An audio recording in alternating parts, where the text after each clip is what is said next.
Good evening, students. So our next topic will be continuous charge distribution. So first of all, I'll be discussing with you what is basically a charge distribution in a continuous way.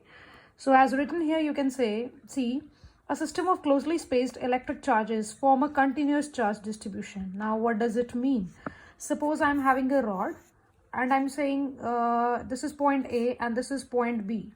Suppose here it is positive charge and here it is negative charge. So at the two ends of the rod, they're having respective opposite charges. One is having positive and other is having negative. So the charge is not distributed among the entire rod, actually it is at the ends. So that is a discontinuous way. But what if I'll take an example in which I will say the entire rod is having positive charge, like from A point to B point, at every single point there is positive charge. So I can say that this kind of distribution is a continuous distribution. So that means a system of closely spaced electric charges form a continuous charge distribution. As it is written here, at macroscopic level, the number of charge is very large. You very well know this thing. So practically at this level, it is not feasible to count the number of charges. So quantization of charges can be ignored. In other words, we can say that at macroscopic level, the charges are supposed to be continuously distributed. We will not count single charge like one charge, two charge, 1e, 2e. We will say we will say the quantization of charges here. So on this basis, on basically the continuous charge distribution, we can classify it into three different parts, like x-axis, like the line distribution, in which one axis can be used. In some cases we can use two axes, and in of course the third category we can use all the three cases, all the three your axes. So accordingly we have one is line charge density, other is surface charge density, and third one is volume charge density. So we'll be calculating force because due to all these kind of charge distribution. But firstly, let me explain you what are the linear charge density and what are the surface charge density and what is volume charge density. So we'll start with the very first part, which is your linear charge density. It is denoted by the letter lambda. Linear charge density is defined as the charge per unit length. So it's very simple. It is basically the ratio of your charge, which is Q, and of course length. So lambda is Q divided by L. As you can see here, the SI unit is coulomb per meter, which is very simple because charge is having unit as coulomb and length is having as meter. So coulomb per meter will be the unit of linear charge density, which is denoted by lambda. And if you will consider, suppose I'm having this rod AB, it is having length as small l. But if I want to calculate charge density on a particular region, suppose in this region I want to calculate charge. So suppose the entire length is L, but this section of the length is DL, and the charge on the entire rod is of Q. So charge on this section will be small, that can be denoted by dQ, of course.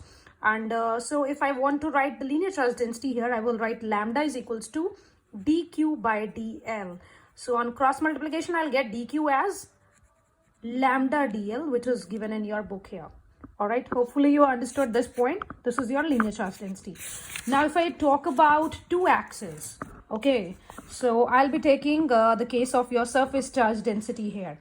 So this surface charge density is denoted by a letter sigma, and the formula for this is charge per unit area. As I told you, I'm using two axes and area is bounded by two axes. So here, if Q is your uniformly charged distribution over the surface area S, or rather you can take A also.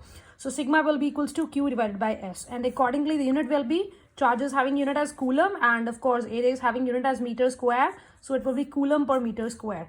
And if again you want to calculate in the same way as we have discussed in lambda, if I'll say I'm having this surface, all right, this is the surface, this is length, and this is breadth, of course. Suppose the area is here S. And if I'll consider only this section, the area would be ds, right? And if I'll consider charge to be the charge on the entire surface to be Q, but if I want to calculate only in this region, then I'll be taking charge as dq. So it's very simple. You can write sigma as dq upon ds. Very, very basic thing. And cross multiplication, you'll get dq as sigma ds, as already I explained you in lambda case as well.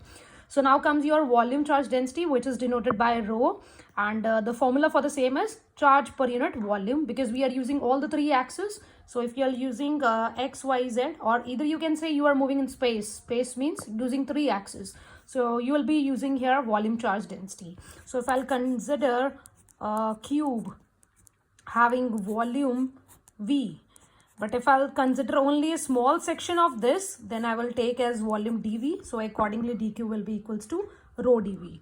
Hopefully you can easily came to a conclusion that lambda is now q by L, very basic, and then sigma is q by S and rho is q by V. One is line charge density, second is surface charge density, and the last one is volume charge density. Thank you.